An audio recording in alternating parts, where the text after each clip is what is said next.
भूत का गांव। राजस्थान के एक छोटे से गांव रामपुरा की कहानी है।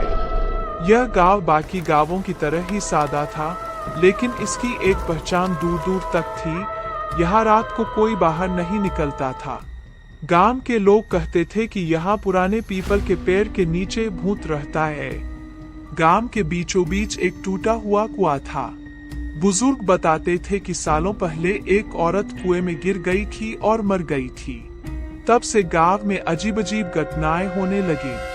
रात को अंधेरे में कभी बच्चे के रोने की आवाज आती, कभी औरत के चूड़ियों की छनक। कई लोगों ने तो सफेद साड़ी में औरत को चलते देखा भी था। गांव का डर। गांव के लोग इतने डरे हुए थे कि सूरज ढलते ही दरवाजे बंद कर लेते। बाहर से कोई मेहमान भी आता तो उन्हें सख्त मना कर दिया जाता कि रात में बाहर मत निकलना। गांव के बच्चों को हमेशा यही सिखाया जाता कि पीपल के पेड़ या कुएं के पास गलती से भी मत जाना।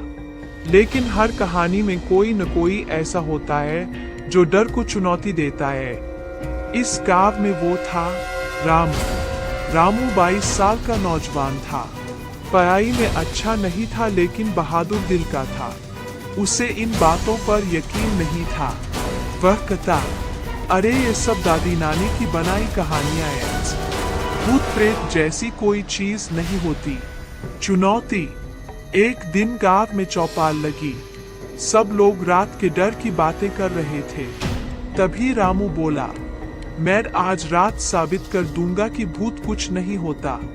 मैं खुद कुएं के पास जाकर रात बिताऊंगा। गांव वाले घबरा गए। राम, ऐसी बात मत कर। वहां जाने वाला जिंदा वापस नहीं आता। लेकिन रामू हंसते हुए बोला, अगर मैं जिंदा वापस आ गया तो सबको मानना पड़ेगा कि ये सब झूठ है। डरावनी रात के 12 बजे पूरा गांव अंधेरे में सोया हुआ था। बस कुत्तों के भौंकने और झींगुरों की आवाजें गूंज रही। उसने जोर से कहा, कौन है वहां? सामने आ। अचानक सफेद साड़ी पहने एक परछाई कुएं के किनारे खड़ी हो गई। उसके लंबे खुले बाल थे और आंखें लाल जल रही थी। रामू के पैर कांपने लगे। उसने भागने की सोची, पर उसके पैर जैसे जमीन से चिपक गए थे। वो औरत धीरे धीरे उसकी तरफ बढ़ने लगी। उसकी चूड़ियों की छनक, पायल की आवाज और तेज होती जा रही थी। रामू ने जोर से आंखें बंद कर ली और भगवान का नाम जपने लगा। चमत्कार। अचानक हवा तेज चलने लगी। बादलों ने चांद को ढक लिया।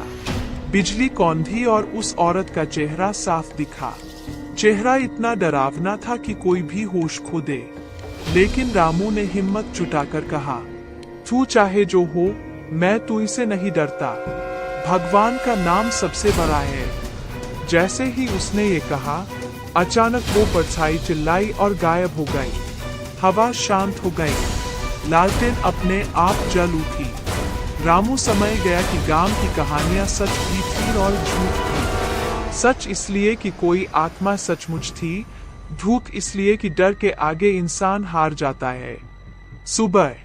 सुबह जब रामू गांव लौटा तो सब लोग उसे देखकर हैरान रह गए। सब सोच रहे थे कि वह वापस नहीं आएगा। रामू ने पूरी रात की घटना सुनाई। गांव के बुजुर्ग बोले, बेटा, तू बहादुर है, लेकिन याद रख, ये आत्माएं वही भटकती है जहां उनका अधूरा काम होता है। हमें उनका मजाक नहीं उड़ाना चाहिए। उस दिन के बाद गांव वालों ने कुएं के पास एक छोटा सा मंदिर बना दिया। हर साल पूजा होने लगी। धीरे धीरे गांव का डर कम हो गया। रामू ने भी सीखा कि बहादुरी का मतलब सिर्फ भूत से लड़ना नहीं है, बल्कि सच को पहचानना और सम्मान देना है। निष्कर्ष। गांव के लोग अब पहले की तरह डरे में नहीं रहते थे। लेकिन आज भी अगर कोई रामपुरा से गुजरे और रात में उस कुएं के पास खड़ा हो तो उसे दूर से चूड़ियों की हल्की छनक सुनाई देती है। कहानी यही खत्म होती है।